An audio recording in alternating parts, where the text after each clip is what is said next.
ED का तगड़ा वार, केजरीवाल के घर में हाहाकार। बैठक से आप नेताओं को घसीटकर ले गई ईडी। सुप्रीम कोर्ट से फटकार, मान केजरी में दरार। नमस्कार, कैपिटल टीवी देख रहे हैं आप। मैं हूं आपके साथ पूजा। आज एक धमाकेदार बात निकलकर आई है जो केजरीवाल को बुरी तरह से चुभ गई है।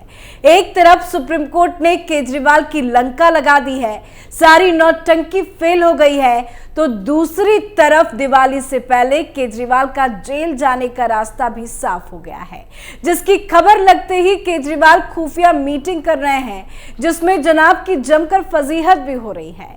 इसी बीच मीटिंग से ईडी आपके विधायक को धक्के मारकर अपने साथ ले गई है, क्योंकि आम आदमी पार्टी के नेताओं का एक और गंदा काम पकड़ा गया है। इस बार तो आप नेताओं ने बैंक को ही चूना लगा दिया।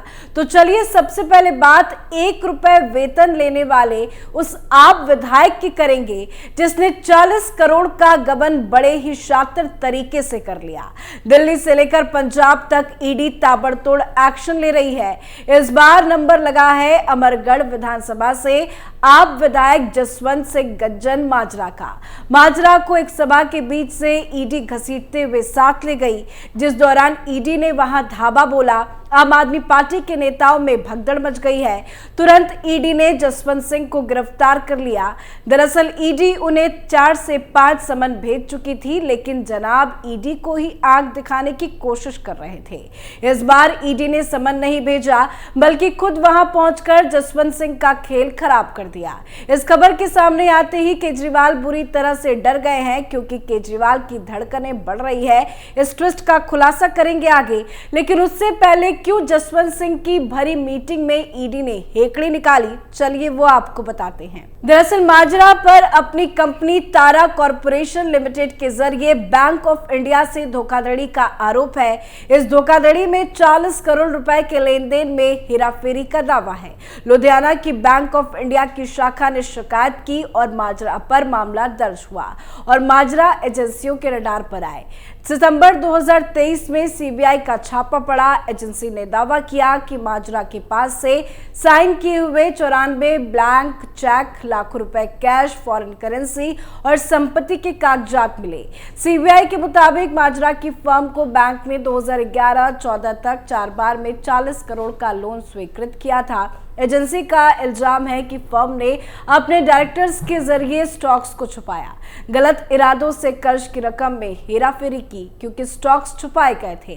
बैंक की निगरानी में ये बात पकड़ में नहीं आई। बैंक ने रिकवरी के लिए एक्शन लिया तो पैसे की रिकवरी में बाधा डाली गई। आप विधायक ने अपनी हेकड़ी दिखाई, जिसकी वजह से बैंक को 40 करोड़ से ज्यादा का नुकसान हुआ है। तो आप विधायक ने बैंक के करोड़ों रुपए लूट लिए, जमकर हेराफेरी की और खुलासा होने पर बेचारा बनने की कोशिश में लगे रहे हैं। हैरानी तो इस बात की है कि पूरी आम आदमी पार्टी घोटालेबाज विधायक का साथ ऐसे दे रही है जैसे उन्होंने इनाम का काम किया हो, और बेवजह ईडी उन्हें परेशान कर रही है। खैर, अब आप नेता चिल्लाए या बौखलाए, ईडी का धमाकेदार एक्शन हो चुका है। अभी तो विधायक की कंपनी के और भी लोग नपने वाले हैं। विधायक से 40 करोड़ रुपए का पूरा हिसाब ईडी लेगी। जसवंत सिंह गज्जन माजरा वही विधायक है जो पहली बार ₹1 तनख्वाह लेने की बात पर सुर्खियों में आए थे। उन्होंने कहा था कि पंजाब वित्तीय समस्याओं से जूझ रहा है, इसलिए बतौर विधायक मैं ₹1 वेतन लूंगा। ₹1 वेतन की नौटंकी दिखाकर जनाब ने 40 करोड़ लूट लिया। पंजाब को वित्तीय समस्याओं में नहीं देख सकते, लेकिन बैंक कंगाल हो गया। जनता का पैसा लूट जाए, ये आप विधायक को मंजूर है। खैर, अभी तो सीबीआई की लिस्ट में बैंक ऑफ इंडिया से मिली शिकायत में और भी व्यक्तियों के नाम हैं जो विधायक से जुड़े हुए हैं। इसमें कुछ वरिष्ठ नेताओं और कुछ अज्ञात ब्यूरोक्रेट्स के भी नाम शामिल हैं। तो जांच की आंच आगे तक जाने वाली है। ईडी पंजाब में धमाका करने वाली है, फिर चाहे भगवत मान बौखलाए या आप नेता इसे बीजेपी की साजिश बताए। वैसे भी चोर कभी चोरी करके ये कबूलता नहीं कि उसने चोरी की है। यही काम केजरीवाल भी कर रहे हैं। शराब घोटाले से सरकारी खजाना लुटा, बंगले को शीश महल बनाने के लिए सरकारी रकम को ठिकाने लगाया, और अब जब ईडी सीबीआई एक्शन ले रही है तो केजरीवाल घड़ियालू आंसू बहाकर अपने आप को ईमानदार बता रहे हैं। खैर, जैसे ही ईडी ने जसवंत को गिरफ्तार किया, केजरीवाल बुरी तरह से कांपने लगे, क्योंकि जसवंत की तरह केजरीवाल भी ईडी के नोटिस को इग्नोर कर रहे हैं। हैं। अब डर यही है कि ईडी केजरीवाल को शीश महल से पकड़कर साथ ले जाएगी। केजरीवाल इतना डर गए हैं कि कभी विधायकों की मीटिंग खुफिया तरीके से कर रहे हैं तो कभी पार्षदों को इकट्ठा कर माहौल बनाने में जुट गए हैं, क्योंकि केजरीवाल को पता है अब ईडी के आगे उनका खेल खत्म हो गया है। कुर्सी हिलने वाली है, दिल्ली का सीएम बदलने वाला है। बेशक आम आदमी पार्टी चिल्ला चिल्ला कर कह रही है कि केजरीवाल अगर जेल जाते हैं तो उनका सरकार चलाने का प्लान बी सेट है,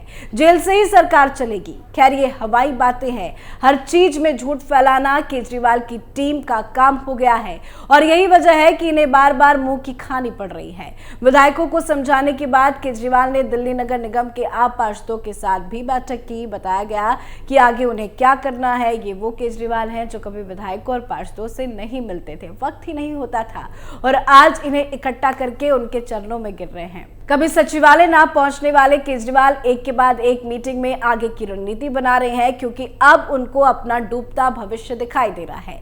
शराब घोटाले में जल्द ही ईडी का दूसरा लव लेटर केजरीवाल के पास पहुंचने वाला है। दिवाली से पहले केजरीवाल का कांड हो जाएगा और अगर अब केजरीवाल पेश नहीं हुए तो सीधा ईडी घसीटते हुए ले जाने की तैयारी करेगी, क्योंकि आरोप गंभीर है। शराब घोटाले के जरिए कई करोड़ की हेराफेरी का आरोप है। सारे गवाह मुंह खोल चुके हैं, सबूत केजरीवाल की पोल खोल चुके हैं। अब केजरीवाल कितना भी बीजेपी को घेरते हुए छाती पीट ले, बचने वाले नहीं हैं, क्योंकि अब उनका झूठ दुनिया के सामने आ चुका है।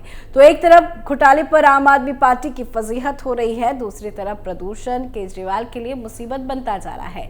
सुप्रीम कोर्ट ने भी प्रदूषण के मुद्दे पर केजरीवाल को फटकार लगा दी है, क्योंकि प्रदूषण के मसले पर केजरीवाल काम करने की बजाय सिर्फ बयानबाजी पर ध्यान दे रहे हैं। इसका ठीकरा भी वो दूसरे राज्यों पर फोड़ रहे हैं। बीजेपी को फंसाने के लिए गंदी राजनीति पर उतर आए हैं, जबकि पराली जलाने में पंजाब पहले नंबर पर है, लेकिन पंजाब के मुद्दे पर केजरीवाल मुंह नहीं खोल रहे। ऐसे में अब सुप्रीम कोर्ट ने केजरीवाल की लंका लगा दी है। बढ़ते प्रदूषण पर केजरीवाल को आईना दिखाने का काम किया है, सख्त टिप्पणी की है। सुप्रीम कोर्ट ने कहा कि सरकारें क्या करेंगी, कैसे करेगी, इससे हमें कोई मतलब नहीं, बस पराली जलना रुकना चाहिए। उधर सरकार का पक्ष रख रहे सीनियर वकील गोपाल एस ने बताया कि इस साल पराली जलाने की घटना में 40% की कमी आई है। इस पर सुप्रीम कोर्ट ने कहा कि इससे काम नहीं चलेगा। पराली जलाना पूरी तरह बंद करना होगा। दिल्ली में प्रदूषण के ऐसे हालात कायम नहीं रह सकते हैं, अब बर्दाश्त से बाहर हो रहा है। अगर हमने बुलडोजर चलाना शुरू कर दिया तो रुकेंगे नहीं।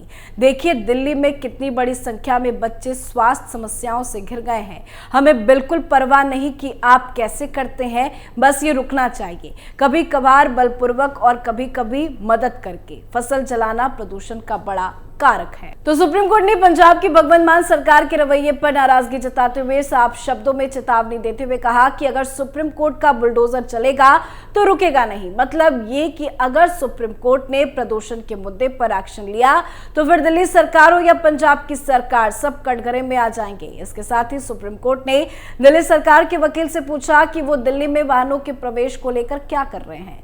हाल ही में केजरीवाल सरकार ने ऑड इवन लागू करने के लिए कह दिया है, लेकिन अभी तक प्रदूषण पर लगाम लगाने के लिए कोई ठोस कदम केजरीवाल सरकार की तरफ से नहीं उठाए गए।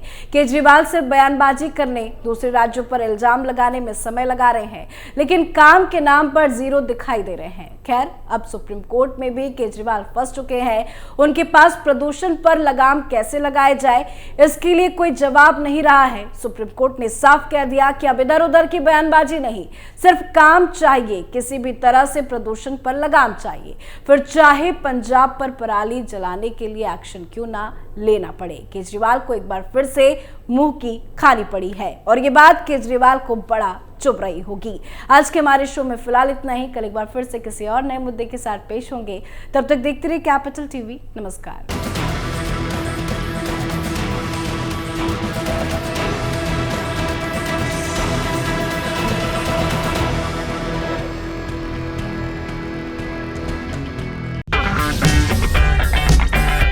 अगर आपको हमारा वीडियो पसंद आया हो तो इसे लाइक करें, हमारे चैनल को सब्सक्राइब करें और हाँ, बेल आइकन दबाना ना भूलें ताकि आप तक हमारे वीडियो की नोटिफिकेशन पहुंचती रहे। आप अपना सुझाव हमें कमेंट बॉक्स में दे सकते हैं। हमारे साथ जुड़ने के लिए शुक्रिया।